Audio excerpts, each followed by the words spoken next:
Terima kasih Anda masih bersama kami di Warta Kota Petang. Tanggal 17 Agustus merupakan hari yang spesial bagi bangsa Indonesia. Di Kota Malang sendiri, perjuangan rakyat Indonesia yang berada di Kota Malang juga bisa dirasakan dengan jejak peninggalan tempat maupun tugu bersejarah yang tersebar di Kota Malang. Berikut beberapa tempat peninggalan bersejarah di Kota Malang yang telah dirangkum oleh tim liputan Wartapedia.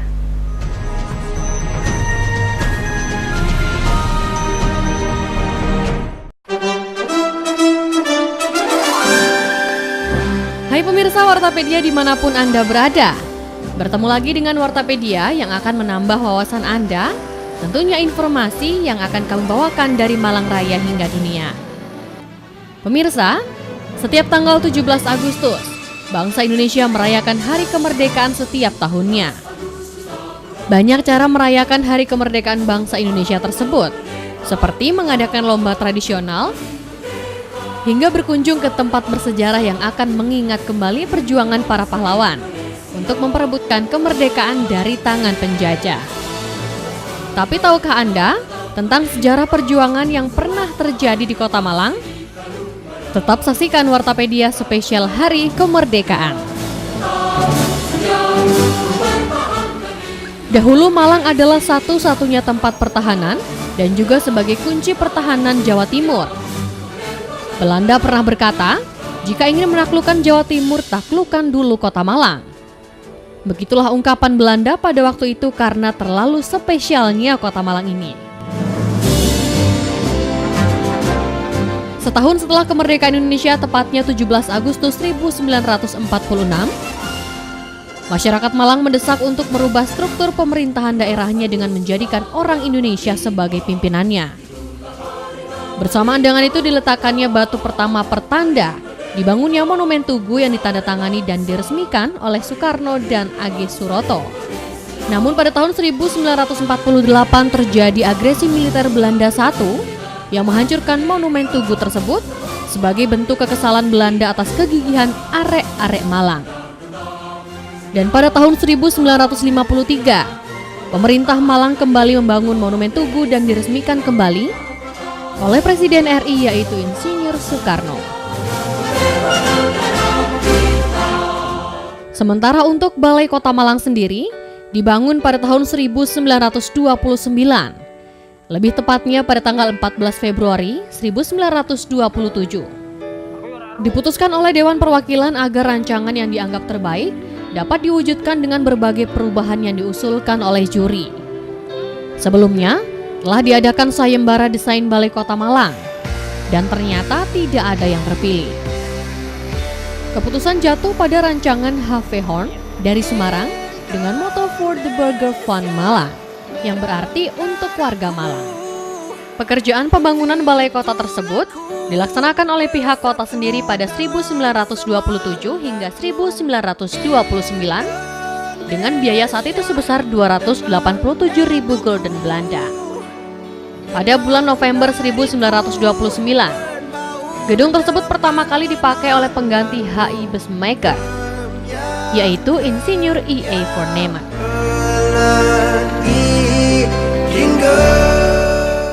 Namun pada tanggal 29 Juli 1947, Belanda menyerbu Malang yang dikenal sebagai agresi militer Belanda I pada tanggal 31 Juli 1947 pukul 9.30 pagi. Dan setelah Perang Kemerdekaan, gedung Balai Kota Malang kembali dibangun. Beralih ke tempat lain pemirsa, Belanda sangat menyukai satu tempat ini. Ya, ini adalah kawasan Ijen. Dahulu kawasan ini terkenal dengan keindahannya, dan Belanda pun banyak mendirikan rumah di sekitar Jalan Ijen yang masih bisa kita temui sampai sekarang.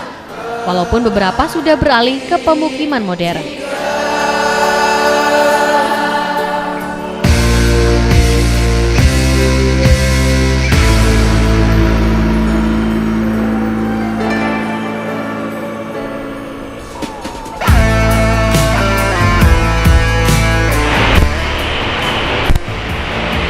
Hai pemirsa Wartapedia, untuk merayakan Hari Ulang Tahun Republik Indonesia ke-71 tahun biasanya dilakukan dengan berbagai seremonial. Namun untuk merayakan Hari ulang tahun Republik Indonesia tidak hanya dilakukan dengan seremonial saja pemirsa, namun juga bisa mengunjungi lokasi-lokasi sejarah maupun kota-kota yang memiliki nilai sejarah. Salah satunya Kota Malang. Kota Malang tercinta ini memiliki kisah atau nilai historis sejarah yang sangat menarik sekali untuk kita ulas di Wartapedia kali ini. Dan kali ini Indah berada di kawasan Kayu Tangan, di mana di belakang Indah ini tertulis ikon dari nama kawasan yang ada di Jalan Jenderal Basuki Rahmat, yaitu kawasan Kayu Tangan. Kayu Tangan sendiri ternyata memiliki nilai histori pemirsa. Mungkin sebagian dari pemirsa masih belum tahu dari manakah kawasan ini dinamai Kayu Tangan. Ya, pada zaman dahulu terdapat dua versi, yaitu versi yang pertama pada tahun 1914. Dulunya ada sebuah penunjuk arah besar yang dibuat oleh Belanda yang berbentuk tangan. Sedangkan versi yang kedua, saat alun-alun pada saat itu baru saja berkembang, terdapat pohon besar yang memiliki bentuk seperti tangan. Sehingga sampai saat ini, kawasan ini akrab sekali kita dengar sebagai kawasan Kayu Tangan. Dan beralih ke belakang Indah, terdapat gereja. Gereja itu memiliki nama Gereja Katolik Hati Kudus Yesus yang berdiri pada tahun 1905. Arsitektur dari gereja tersebut dibuat oleh orang Belanda yang ternyata juga arsitek dari bangunan yang saat ini menjadi Bank Indonesia. Sedangkan gereja yang ada di belakang Indah ini juga salah satu gereja tertua di Kota Malang, dan tentunya gereja itu memiliki menjadi saksi bisu. Salah satunya yaitu saksi dari ekstensi umat Katolik sejak masa kolonial Belanda di Kota Malang. Ya pemirsa, dan kita beralih ke Pertokoan Sarina. Pertokoan Sarina dulunya adalah sebuah gedung yang memiliki nama Concordia yang berdiri pada tahun 1947. Banyak nilai histori yang ada di Pertokoan Sarina. Pada saat itu, lokasi ini dijadikan sebagai tempat rapat KNIP oleh jajaran pemerintahan pusat seperti itu. Salah satunya ada Bapak Soekarno dan juga Bapak Hatta dan jajaran yang lainnya, yaitu pada 25 Februari sampai 5 Maret 1947. Tentunya hal itu menciptakan nilai histori yang ada di Kota Malang, bahwa Kota Malang, kota kita tercinta ini pernah didatangi oleh Bapak Karno, Bapak Hatta, dan juga serta jajaran orang-orang penting lainnya pada zaman itu pemirsa. Nah, dan juga lokasi dari Pertokoan Sarina dulunya menjadi tempat rapat KNIP untuk memperjuangkan bangsa Indonesia dan juga membicarakan agenda-agenda penting.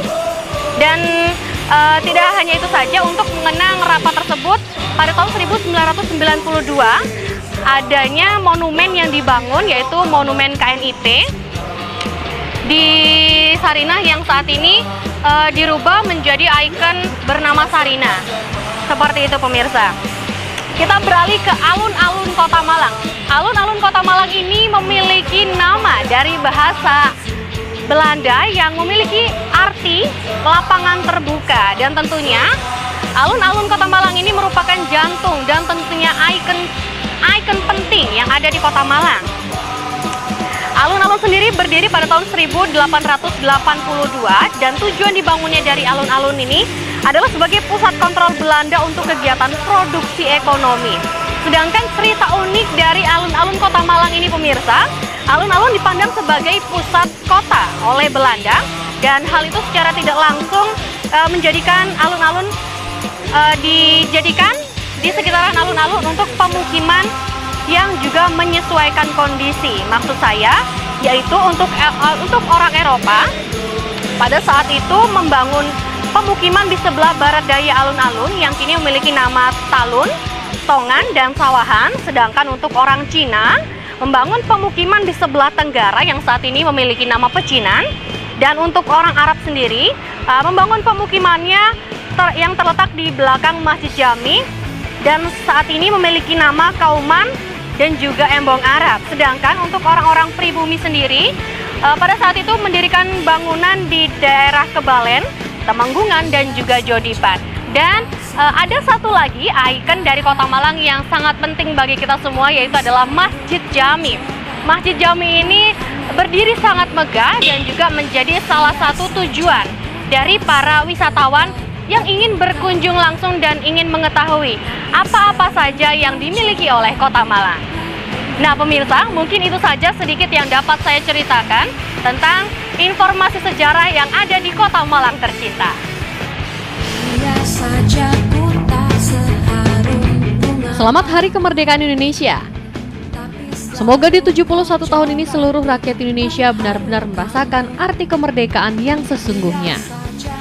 Tetap saksikan Wartapedia yang akan memberikan informasi menarik sekitar Malang Raya hingga dunia. Tentunya hanya di MHTV Malang, inspiratif dan menghibur.